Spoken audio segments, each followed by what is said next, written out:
Putin का shopping mall जल रहा है।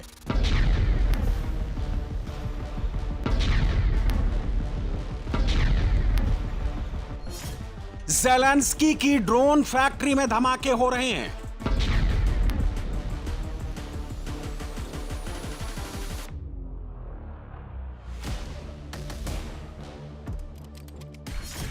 नाटो के एक और अड्डे से आग की लपटें निकल रही हैं।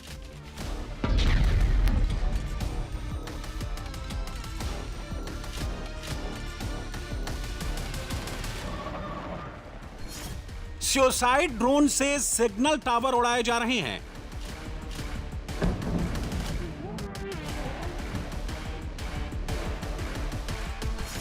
रूस के रेल इंफ्रास्ट्रक्चर पर तबाही मची हुई है।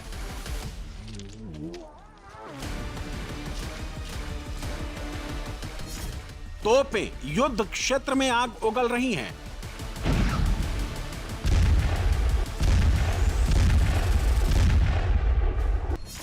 मिसाइलें मौत बनकर बरस रही हैं।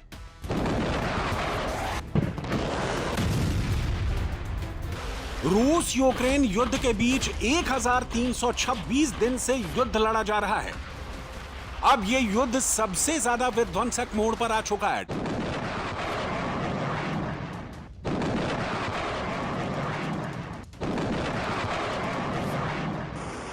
ट्रंप से फोन कॉल पर बात करने के बाद ज़ेलेंस्की ने बहुत बड़ी मिस्टेक कर दी है। ज़ेलेंस्की ने रूस के उस शॉपिंग मॉल पर बमबारी करा दी है जैसे डोनेट्स्क के रूसी बाहुल्य इलाके में पुतिन ने खुलवाया था। अब यह शॉपिंग मॉल धू धू कर जल रहा है। आग की लपटों के बीच रूसी भाषा में लिखा हुआ साइन बोर्ड भर दिख रहा है। यूक्रेन ने रात में यहां ड्रोन स्ट्राइक की, मॉल में आग लग गई। देखते ही देखते आग ने पूरे मॉल को अपनी चपेट में ले लिया। ज़ेलेंस्की ने जब रूस की गैस लाइन पर हमला किया था तब रूस ने लवीव से लेकर कीव तक तबाही मचा दी थी।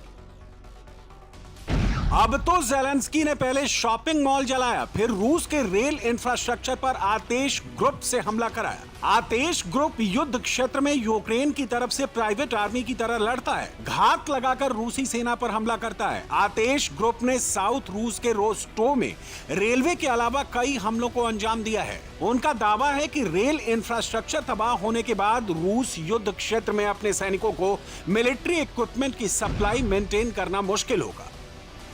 ट्रंप से सिग्नल मिलने के बाद ज़ेलेंस्की ने 24 घंटे में 2 रूसी रिफाइनरी पर अटैक किए। पहला अटैक बॉर्डर से 1400 किलोमीटर दूर ओफा की रूसी ऑयल रिफाइनरी पर किया।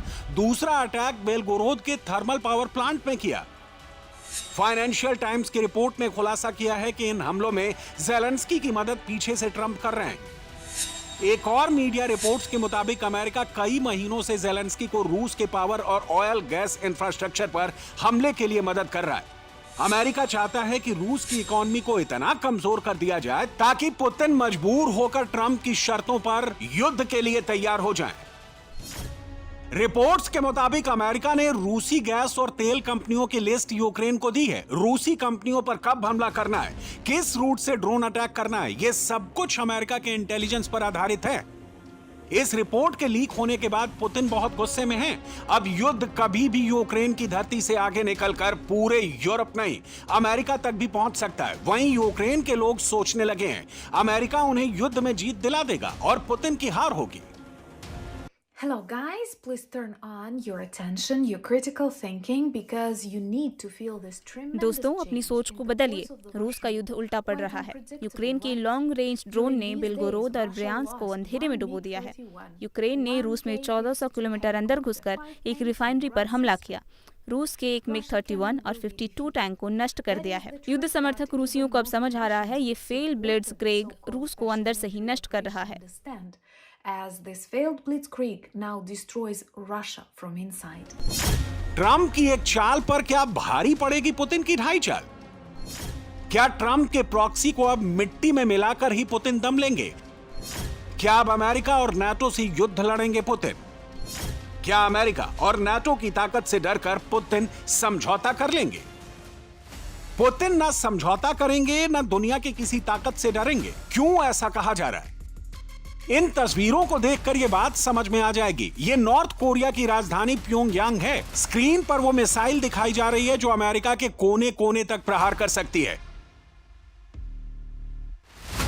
अब इन तस्वीरों को देखेंगे तो पिक्चर थोड़ा और क्लियर हो जाएगी। इस मिसाइल के साथ जो परेड हुई उसमें नॉर्थ कोरिया के साथ साथ रूसी झंडा भी लहराया जा रहा है।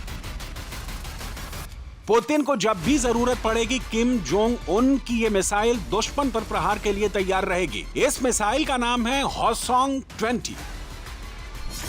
किम की ये मिसाइल 15,000 किलोमीटर दूर बैठे दुश्मन को नेस्तो नाबूद कर सकती है। अमेरिका का ईस्ट हो या वेस्ट कोस्ट, कोई कोना इस मिसाइल की मार से नहीं बचेगा।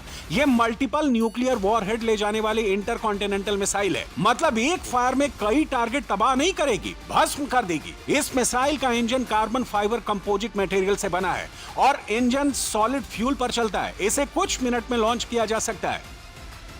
रूस यूक्रेन जंग में किम की सेना पहले भी खुलकर रूस के साथ लड़ चुकी है।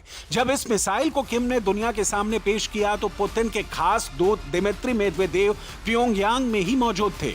अभी तक पर्दे के पीछे से लड़ रहा अमेरिका और नाटो अगर खुलकर यूक्रेन के साथ आते हैं तो पुतिन की मदद के लिए किम जोंग उन भी खुलकर मैदान में कूद जाएंगे। इसमें रत्ती भर भी कोई आशंका नहीं है। हमारे संबंध अब एक ठोस कानूनी आधार, एक गठबंधन संधि पर आधारित हैं और हम मानते हैं कि हम अपने संबंधों को इसी आधार पर बनाए रखेंगे और इस संधि से उत्पन्न दायित्वों को अडिगता से पूरा करेंगे। मैं आपके सहयोगी राष्ट्रपति व्लादिमीर पुतिन की ओर से आपको हार्दिक शुभकामनाएं देना चाहता हूं, जो हमारे द्विपक्षीय संबंधों के व्यापक विकास को बहुत महत्व देते हैं।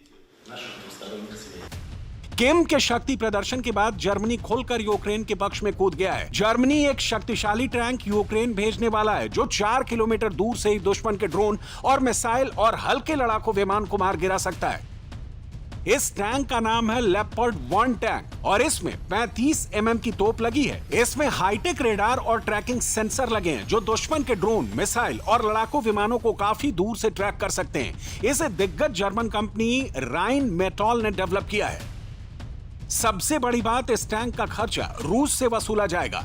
रूस के जो $300 बिलियन फ्रीज हैं, उसी पैसे से इसका भुगतान किया जाएगा।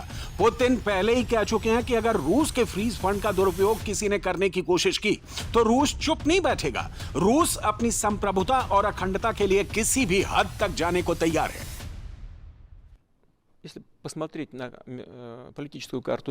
अगर आप दुनिया के नक्शे पर नजर डालें और रूस की स्थिति को देखें तो साफ हो जाएगा कि हमें दूसरों के इलाकों या उनके किसी भी तरह के प्राकृतिक संसाधनों की जरूरत नहीं है।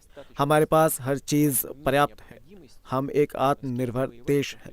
हमें किसी से लड़ने या टकराव करने की जरूरत नहीं है। 1990 में रूस ने सोवियत संघ के गणराज्यों के विघटन की पहल की। ये हम ही थे जिन्होंने सद्भावना दिखाई और सभी पूर्व गणराज्यों को स्वतंत्रता प्रदान की। ये किसी गृहयुद्ध या उस तरह के अन्य संघर्षों के कारण नहीं हुआ। इसलिए हमारा कोई साम्राज्य पुनः बनाने या सोवियत संघ को पुनर्जीवित करने का कोई इरादा नहीं है। लेकिन हमें अपनी स्वतंत्रता, संप्रभुता की रक्षा करनी चाहिए, जो हमने किया है और करते रहेंगे। अचानक नाटो देशों में यूक्रेन को हथियार देने की होड़ शुरू हो गई है। अब नीदरलैंड ने ज़ेलेंस्की को नया गिफ्ट दिया है। यह अल्कमार क्लास का माइन हंटर शिप है। यह समंदर में माइंस का पता लगाने और उन्हें नष्ट करने में कारगर है। यूक्रेन की नेवी को इसे इस्तेमाल करने की ट्रेनिंग भी दी गई है। इस शिप को नीदरलैंड, फ्रांस और बेल्जियम ने मिलकर तैयार किया है।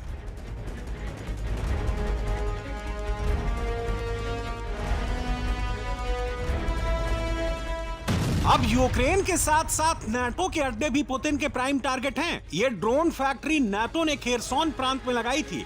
यहां पर यूक्रेनी सेना के लिए लंबी दूरी के कामिकाजे ड्रोन असेंबल किए जा रहे थे।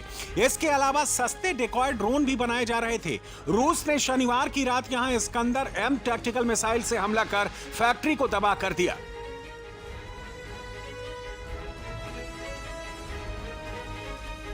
नाटो ने यह फैक्ट्री छुपाने के लिए रिहायशी इलाकों में लगाई थी। वो सोच रहे थे कि यहां रूस के हमलों से बच जाएंगे, लेकिन ऐसा नहीं हुआ। मिसाइल अटैक के बाद फैक्ट्री में आग और धुएं का गुबार उड़ रहा है।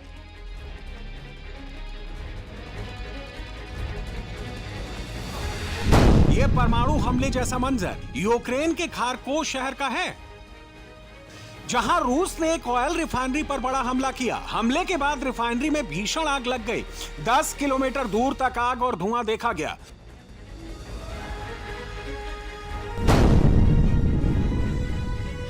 रूस का दावा है कि इस हमले में 58 विदेशी लड़ाके घायल हुए हैं जो यूक्रेन की तरफ से युद्ध लड़ रहे थे। इसमें कई फाइटर्स नाटो देशों के भी हैं। यहां पर फाइटर्स के लिए नाटो ने मिलिट्री साजो सामान स्टोर करने की फैसिलिटी भी बना रखी है।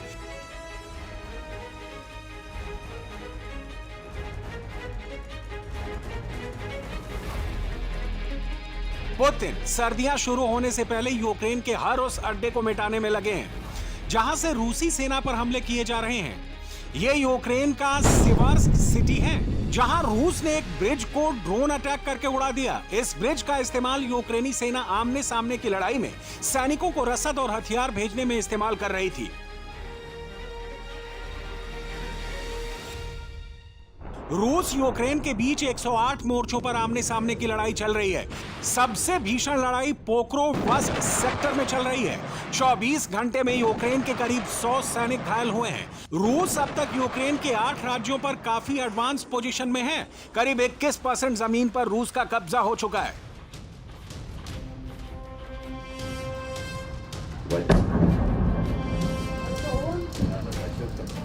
ये तस्वीरें यूक्रेन के डैनप्रो रीजन के निकोपोल की हैं, जहां रूस का कब्जा है। यूक्रेन ने यहां रूस के एक कम्युनिकेशन टावर को ड्रोन अटैक कर ध्वस्त कर दिया।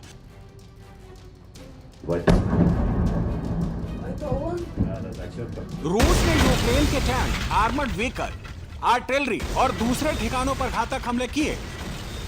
रूस यूक्रेन बॉर्डर पर देर रात भीषण लड़ाई हुई। यूक्रेन ने यहां 95 फिक्स्ड विंग ड्रोन से रूसी सेना पर हमला किया। रूस के एयर डिफेंस सिस्टम ने उन्हें ट्रैक कर मार गिराया।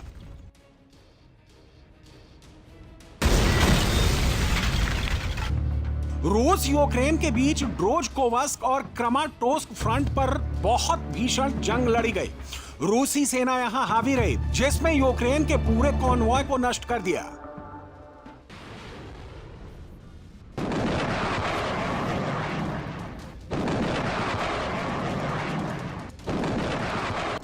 इस लड़ाई में यूक्रेनी सेना की एक मिनी बस और एक छोटा ट्रक पूरी तरह से बर्बाद हो गए। इससे अंदाजा लगाइए कि जो भी सैनिक इन वाहनों में रहे होंगे उनका क्या हुआ होगा।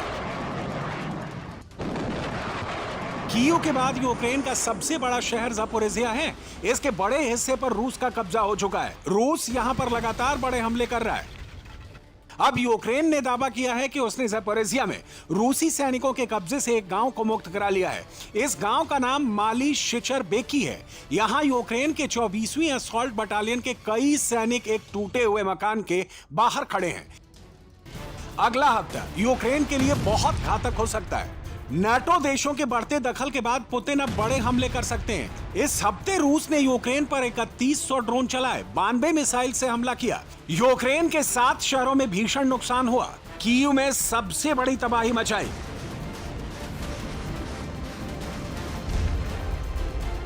इसके अलावा 1360 एरियल बम भी यूक्रेन पर गिरा है। ये उसी हमले की तस्वीरें हैं जिनमें एक के बाद एक रूसी मिसाइलें, बम और ड्रोन की चमक दिखाई दे रही है। अब सवाल उठता है कि अक्टूबर का तीसरा हफ्ता ज़ेलेंस्की के लिए कैसा होगा?